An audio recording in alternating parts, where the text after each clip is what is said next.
Huddle Up Podcast is sponsored by Arena Eats. Log on to the website arenaeats.app, that's arenaeats.app, for the ultimate fan experience.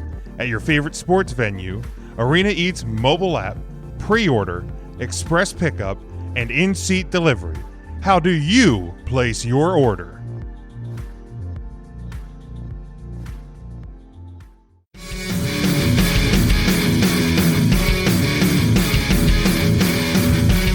Jumping in here, 4 games on the NFL slate to predict for Week 6. The Raiders, Patriots, Saints, and Seahawks. No, Patriots aren't on a bye anymore. That's right. I forgot to get my update after the juggling. But let's start on Sunday, 1 o'clock CBS. The 4-1 Browns are at the 4-0 Steelers, who are a 4.5 point home favorite. Over-under on this one is 50.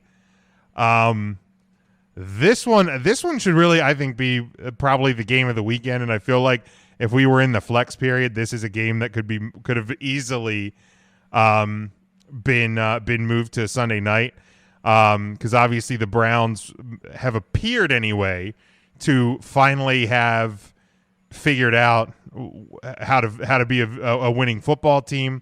The Steelers obviously looking good, 4-0 for the first time since Terry Bradshaw was their quarterback. And by the way, if you have not seen the reality show, the Bradshaw Bunch on the USA Network, it is an entertaining half hour. If you get a little bored. But the Steelers have had that success against teams, I think, with a combined record of like 3-15-1. So you got to kind of be careful either way.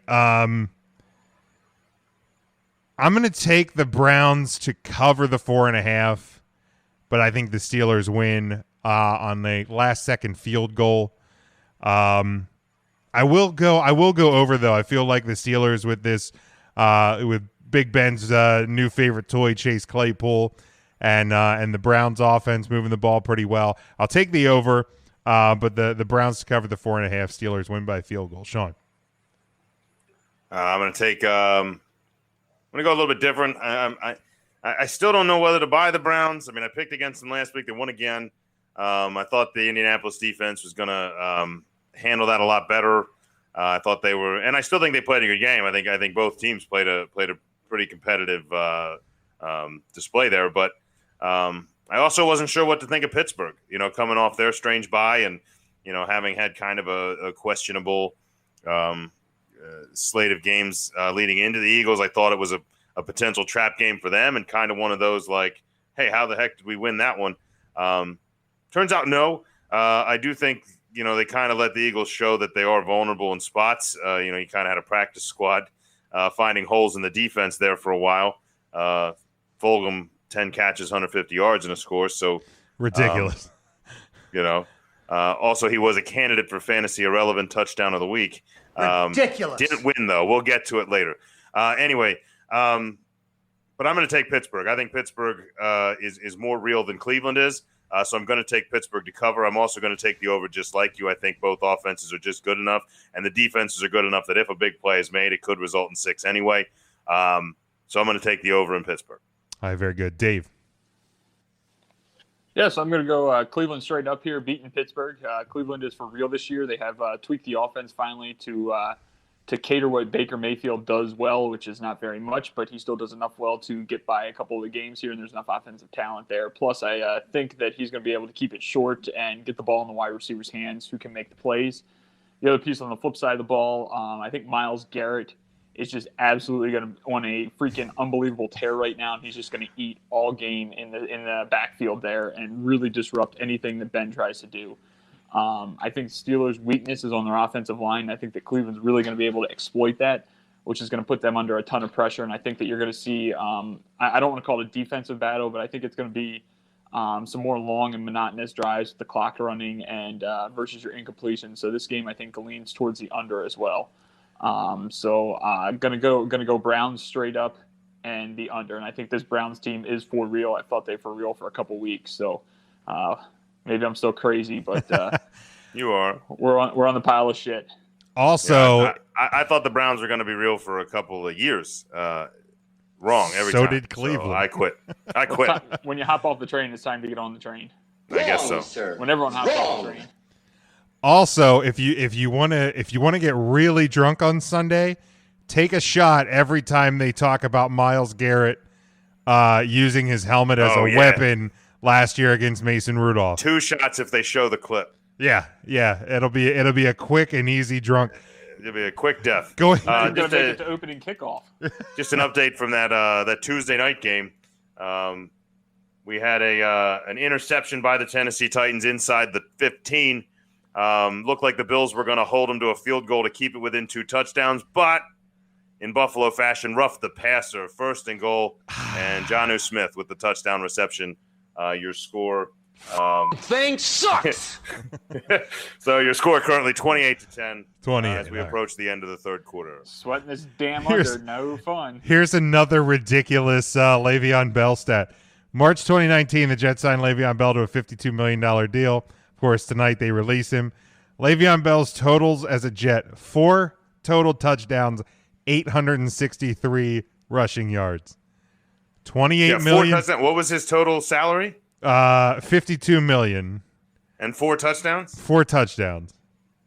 Almost 15 million a touchdown? Yeah. Sounds like a great bad. deal if you're Le'Veon Bell. Not bad. Guy basically sat on an armchair for a couple of years, Jesus. made a smooth 50 mil. My God. Not too shabby. Good for him. Good for him. Yeah, way to go. All right, we move Just, to before we hop on here, Jim. Sure. Just want to touch on that, but how do we feel about the Titans right now? The Titans and the Bills. The Bills were looking at a forfeit here a couple of days ago potentially, and now they're going to get beat probably. So just kind of an the ultimate swing here with everything that we're talking about in 2020. But they've been in limbo here for this a full week on these games, and now you're going from there was talk of forfeiting heavy on what was that, Thursday probably, and now you're talking that you're going to get an actual loss on it. So kind of quite the emotional swing here. well, and they were talking about with the Bills. They had to prepare for the Titans, but they also had to prepare for a potential Thursday night against Kansas City because if the Titans weren't able to play tonight, just 2 days from now they're going to play Kansas City. So I don't know if that plays into maybe a little bit of the Bills' troubles today as well. But yeah, I mean, they were looking at that moving to 5-0 with the forfeit win, and now they're looking at potentially 4-1. And Bill Belichick has to be licking his chops tonight, seeing a team in that division get a loss in the column. Well, yeah, and it's been a hot mess with Tennessee the entire way, where it's been like, possible breach of protocol. You have all these strange scenarios. No one seems to be in a rush to finish that investigation. Not Sure. to mention the fact that this is 2 or 3 straight weeks where it's like, are they playing? Aren't they playing? Is it a forfeit? Is it not a forfeit? And nobody seems to know. I think this, to me, Buffalo needs. If I'm Buffalo, I'm raising a stink this week for sure. This is going to be the one where, if the loss stands, fine. But the league, in some way or another, whatever they collect in sanctions from Tennessee, if I'm Buffalo, I want some of it. I don't know how I get it. I don't know what the repercussions, the reparations are for this kind of loss. But I mean, like you said, theoretically, this could be 2 in a row, including one to a division opponent that you're currently in a battle in first place for. Obviously a strange scenario. So, I don't see a lot of reason that. I mean, I guess I understand why you play the game. Obviously you got to get the games in. You don't want to really mess your schedule up anymore. But I think at this point with Tennessee, anything else has to be a forfeit or anything because you have derailed and now you have none. I'd lock everybody in a room. Yeah, absolutely. I'm not going to be the laughing stock of this pandemic. Yeah, and you don't want to be the team that's the reason that brings the season down either. So, No. And the Titans were almost that. All right, If forfeit 12 games, you still win 4 more than the Jets. that's true. That is 100% accurate. All right, the Packers 4-0. They travel to the 3-2 Tampa Bay Buccaneers, who are a 1-point home favorite. 51.5 is the number of this one. 425 on Fox. I don't know how the Buccaneers are a favorite against this Packers team. I think this Packers team is really good. I apologize for every bad thing I said about this Packers team and about Aaron Rodgers on our prediction show.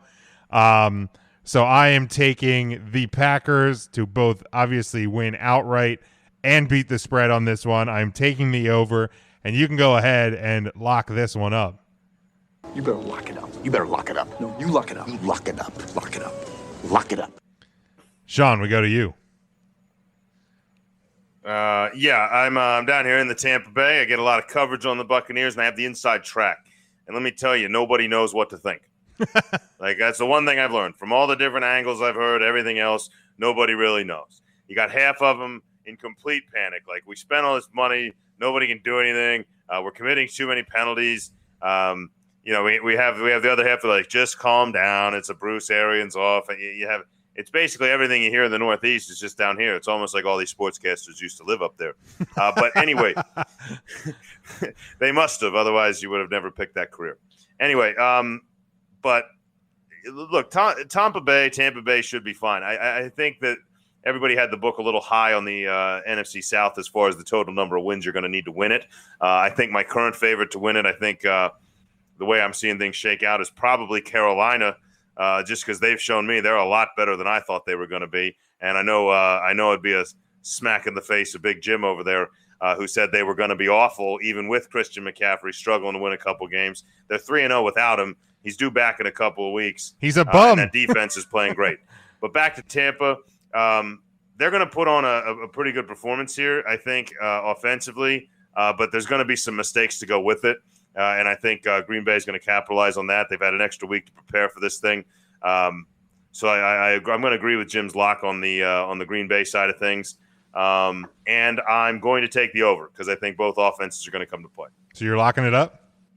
I am not locking it up. Do Okay. not lock this one. Well, you said you had agreed on the lock. I was just trying to confirm. I'm just agreeing with you've already put a lock on it. I did put a lock on it. I was just trying to make sure if you were locking it as well along with me. Sorry, I may have misspoken. I think you did misspeak a little bit there. Sean, I'm not going to lock. Dave, go ahead.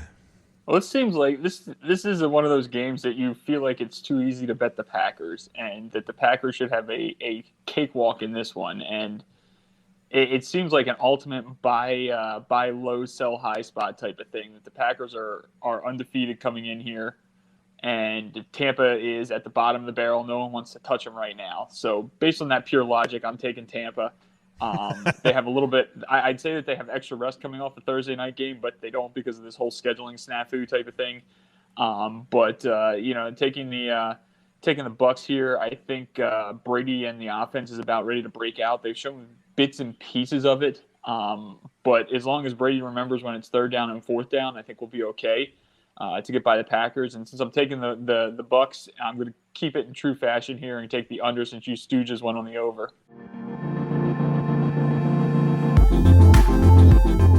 Huddle Up Podcast is sponsored by Arena Eats. Log on to the website arenaeats.app, that's arenaeats.app, for the ultimate fan experience.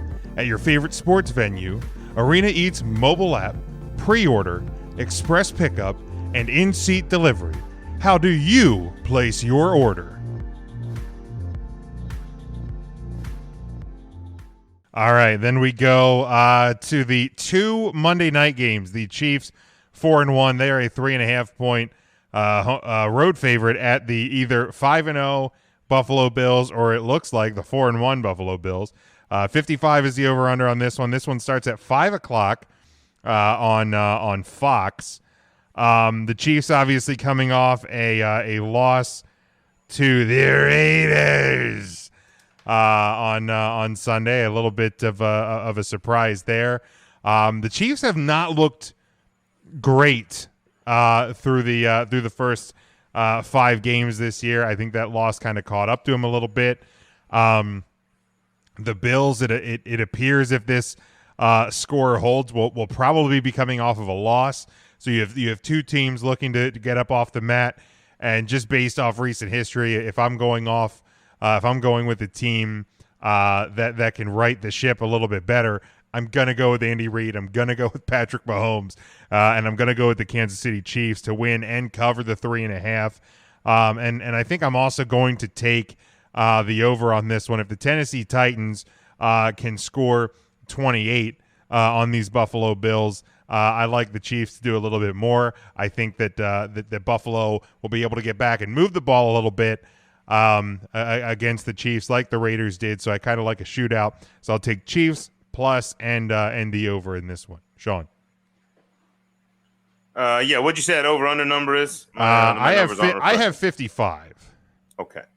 Well, I'm with you. I mean, I think it's kind of a surprise. Both these teams are going to be coming into this one with a loss potentially in the books right before it. I think that's something that really surprised people. I think, if anything, the NFL was super excited to see this get kind of essentially flexed into a Monday night game. But now it's looking a little less exciting. I don't think it's any less exciting. I think both are very good teams. I love Josh Allen. I think Josh Allen is just kind of becoming one of those top echelon quarterbacks, way into the top half now. And kind of that, I think he's as much a two-threat quarterback as Pat Mahomes is. I think he runs probably more often than Pat Mahomes does. Guy's probably Buffalo's leading rusher half the games that they play. Probably. So, having said that, I think the worst thing that could have happened for Buffalo in an attempt to try to kind of surprise the champs here is that Kansas City lost. I think kind of some of those struggles is Kansas City the last few weeks looked like Andy Reid's been doing a lot of tinkering. I've seen a lot of trickery, end arounds, kind of almost flea flickery kind of design plays, and I think he's having fun with a lot of the speed that he has, and why wouldn't you? But I think some of that, the Raiders just kind of caught him on some big plays. I think the defense is going to make some adjustments heading into Buffalo, and I think that I think the Kansas City Chiefs are going to just kind of go back to what works. Let's let Pat run the show. Let's run the ball. I think you're going to see Hilaire a lot more than they needed. They're disappointed they didn't get to use him a lot. Good news is he's rested. I like Kansas City to win this one. To win and cover, just take care of everything. But I feel it's going to stay under that number. I feel like both defenses are going to come out just good enough, especially after a loss. I think both defenses are going to be a bit upset at the way they got kind of thrashed around. So I think that number stays under. I'm going to take KC and the under, and you can't lock it up. Don't lock it up. I'm not locking it up. Don't lock it up. I did that on purpose to see if you'd hit it. I locked mine up. I'm not locking yours. Dave, I don't think you've been with us since we do the weekly locks in both the NFL and college. So if you have one you want to lock up, let me know. I'll hit it. Dave, the Chiefs and Bills to you. I'm guessing we're obviously talking about a keyboard there because that's probably the only thing you're hitting. But that's probably accurate. Good. Again, I think you guys hit this pretty spot on there. More so Sean than Jim, but the weakness of both teams are being able to stop the run on defense. Both running backs should be live. Your DFS fantasies there and everything else along the lines with your props and everything. But I think you have Buffalo's defense a little bit better coverage in the D-backs than Kansas City is, but Kansas City is obviously way better on offense with the talent and all that. So I think that you're going to have a close one. I think that these are two of the three best teams in the AFC. So I think this game is going to go a long way in deciding playoffs and everything along those lines, seeding-wise and everything. So I think you're getting an all-in effort from both teams. I think Buffalo covers here, covers a 3 and a hook, but I think you're going to get a last-second Kansas City field goal to win, and the game stays under. Like a 27-24, 24-21 type of game. Who's your third, Dave? Baltimore? Baltimore. You have to put Baltimore in there with that running back they have trying to throw the pigskin around. Yeah, he's okay. He's a great running back. I just don't know why he's a quarterback position. Yeah, that's another team that hasn't been as crisp as everybody thought they would either. And then finally we go to the other Monday night game. The 3-2 Cardinals traveled to the Andy Dalton-led 2-3 Dallas Cowboys, who are a 3-point home favorite. 53.5 is the number on this one. This one is your normal 8:15 on ESPN. I would love to take my Cowboys in this one, but that Cardinals offense moves the ball real well. They have this really good wide receiver. Maybe you've heard of him, DeAndre Hopkins. And that Cowboys secondary is all sorts of bad. Their scoring defense, all sorts of bad. They have trouble enough getting to the quarterback. They lost a defensive tackle to a season-ending injury, and Kyler Murray's really, really good at not taking sacks. So I like the Cardinals to pick up the win here, and I'm going to take the over because the Cowboys can't stop them. Their only hope is going to be to score more. So I'll take the Cardinals plus and outright win and the over 53.5. Sean. Yeah, I think you hit a lot of good points there. I think for a lot of teams in a lot of scenarios, if you had an offense clicking as well as theirs were, and you had a guy like Andy Dalton coming in, you'd really have a chance to still, kind of win this game and keep up with some teams. But the trouble is with the defense they've had in place, because you say feed the ball to Ezekiel Elliott all you want.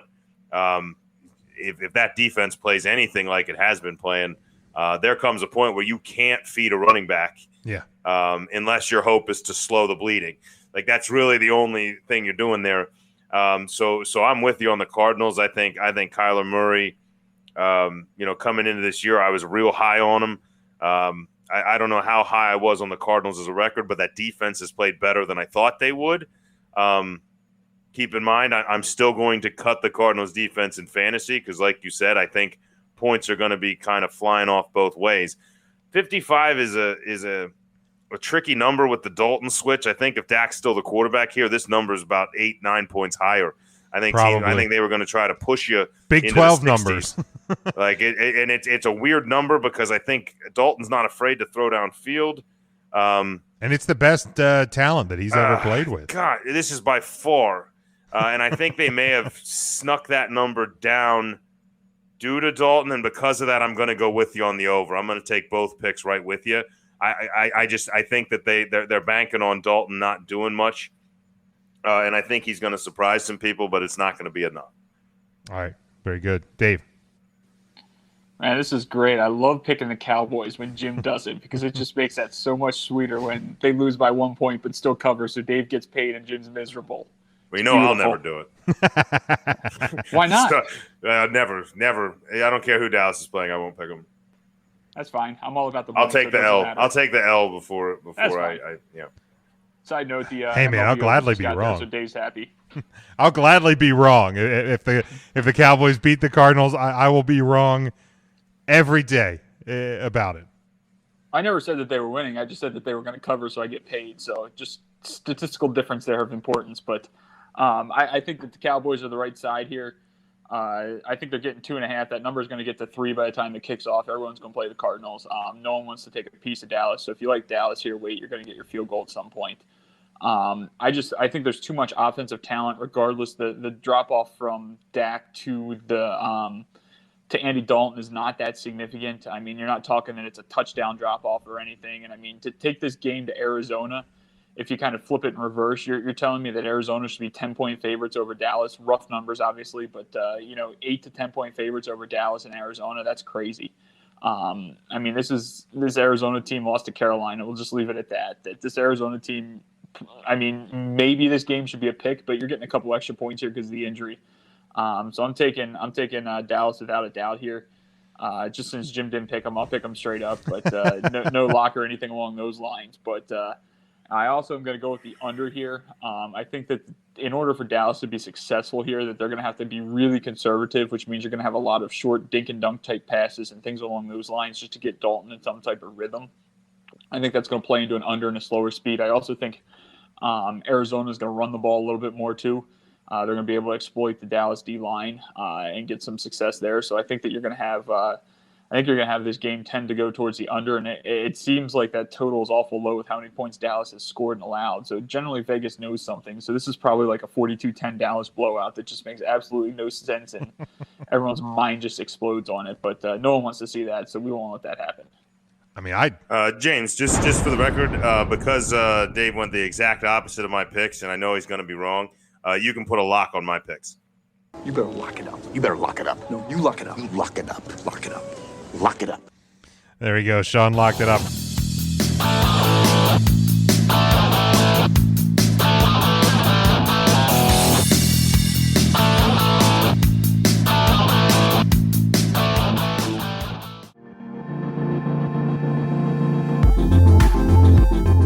Huddle Huddle Up podcast is sponsored by Arena Eats. Log on to the website arenaeats.app, that's arenaeats.app, for the ultimate fan experience.